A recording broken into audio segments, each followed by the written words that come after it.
I thought this might be a good opportunity to kind of list out I think what will end up being like a top 5. I mean, it kind of is a top 5, but it's also more like a top one or two for each category almost. So there's lots of different apps out there that sketchnoters use that you might want to use for your visual note taking, and which one you use is, dependent on kind of your sketchnoting style, your preferences, what you're using those sketch notes for. So I'm going to kind of list out 5 different tools here and point to why you might want to use that tool. I will start with the one that I'm currently using, Concepts. So what I think Concepts is great for is infinite canvas mind mapping. You don't have to go with like a mind map structure when using Concepts. It's just the one that kind of like, I think it lends itself to best because of the way in which you can like zoom out as much as you want. You can keep growing that mind map. You never run out of room. So that's why I use Concepts when I'm sketchnoting a podcast, because no matter where the conversation goes, which topics they maybe swing back to when they branch out on a completely new topic, there's always room to keep building out your sketch note. It's vector based, so you can scale things and move things around. A lot of kind of different export options, which are all very handy. It's a powerful tool, one definitely worth checking out. These next 2 fall into kind of a similar category, so I'll describe them kind of at the same time. These next 2 are GoodNotes and Notability. I'm gonna give myself some room in between those to kind of try to capture the similarity. Or these 2 tools look the most like kind of like a typical note-taking feel. Like in both cases, you've got this toolbar up top, although I think maybe with Notability, there are some that you can move to the side, but it's generally this kind of top to bottom flow. So this one is great for single column notes. And I kind of distinctly remember how good it felt. Like a little bit ago, I, after using almost exclusively using Concepts for a handful of months, enjoying the mind mapping and like how big you can expand, I hopped over to GoodNotes to do some quick capture. I think I was just like doing some brainstorming at the end of the day, and it was specifically because GoodNotes syncs across iOS devices. Concepts doesn't. Because of the device I was on, I wanted that syncing, so I pulled up GoodNotes to do some sketching. And it was so refreshing just to have that constraint of like, oh, I can't like keep zooming out. I can only go like top to bottom here.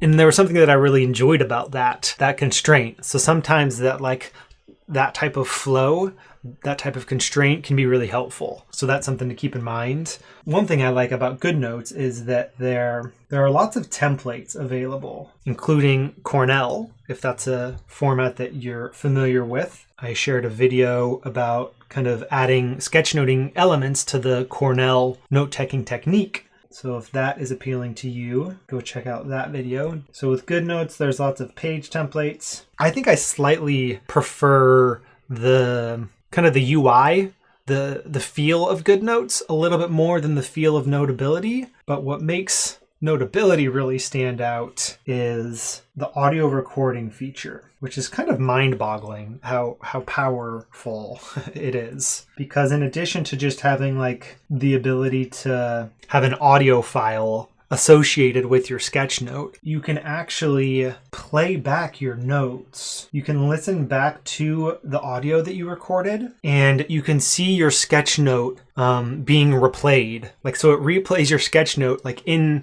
sync with the audio recording. And you can even like tap any part of your sketch note and it will start playing the audio from that section of your notes. So it's really cool how it syncs with a playback of your notes. So you could even use that playback of your notes. You can use that as a presentation tool. It's almost a quick and dirty way to get some animation going, which is pretty cool. So that's a cool thing about the audio. And with that audio in mind, if the thing that you most often take notes on if it's lectures or, workshops or talks that you're going to all the time, then I think like Notability, it's kind of like a no-brainer, honestly. Like if I were in school, like in a college environment, maybe even like if I had a daily or weekly meeting at work where I wanted to be able to listen back to the conversations that took place and see the notes that I took, going with Notability would be a no-brainer in that situation. And I think the only reason that I tend to lean toward GoodNotes right now is because I don't need that audio feature. And I like the look and feel of GoodNotes slightly more than Notability, but both of those are good options. And if the recording of audio is at all helpful to you, for sure, go with Notability. 2 more tools I want to mention. So, Concepts kind of lives in its own category of like infinite canvas mind mapping. GoodNotes and Notability are the second category of like a note-taking tool. The next one I'll mention is Procreate, which was kind of the first app that I got into. I think partially because when I started using digital tools for my sketchnoting, this was a common one among other sketchnoters. What makes Procreate stand out is it's much more of like a illustrative tool. So like a lot of the features, there's a attempt at drawing a paintbrush there. So because it's kind of like a drawing tool first, Procreate is great for a more illustrative approach. So if you really want to lean into the drawings and the illustrations, have lots of color and brush and blending, you can even, in many of these tools, you can create your own brushes. Procreate also has a kind of marketplace for different type of brushes. But yeah, if you enjoy like the illustrative side of sketchnoting,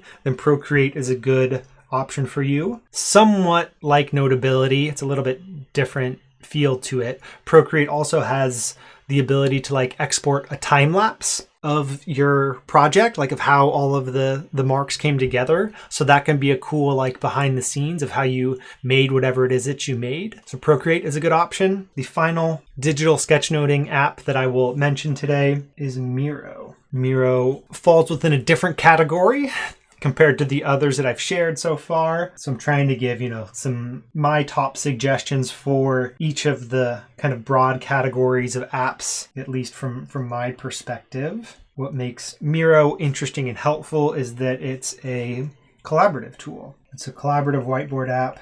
Folks can access it from different devices, from a browser. I've been using this for one-on-one coaching calls that I've been having about sketchnoting, but it's just a cool app that allows for, multiple people to contribute to the same board at the same time. There's kind of a learning curve, maybe more so than any of the other apps. There are more things that you can do with Miro, so there's a learning curve involved. So I think it's best suited for maybe like a team of folks working together over weeks or months so that it's worth it for each of you to get to know this tool well, and then you can use it together over time. It's a little bit harder if you're in a situation maybe where you're, hosting a workshop, and if you have to like teach people to use the tool Miro every single time, like there's new people always popping in, that would be a challenge for using a tool like that. You could maybe get good at identifying just a few of the features of Miro to make a group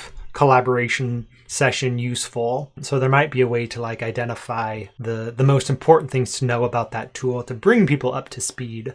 But again, it's that like team environment that I think Miro would work really well for. So while there are plenty other apps out there, my hope with this list is to narrow down your search, at least in the beginning, and give you something to start with so that you actually get to sketchnoting as opposed to trying to find the perfect app, because it doesn't exist.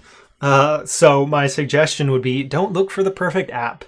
Find one that works good enough and use it for 6 months. That will allow you to actually like test the full bounds of it, know what it feels like to get comfortable with a specific app, get some proficiency with it. And at that point, you can kind of broaden your perspective and maybe see if there might be a different one that suits your needs better. But these 5 here are all great starting points.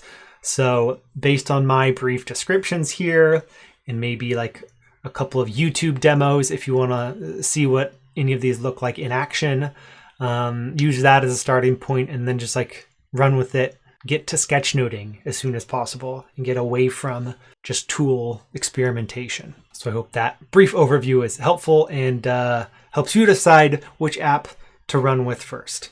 If you'd like to dive deeper into the world of sketchnoting, then come join Verbal to Visual. There you will find complete at your own pace online courses, weekly live workshops, and a global community of visual thinkers who are working to master this skill. You can learn more and sign up via the link below this video. Thanks for watching, and I'll see you in the next one.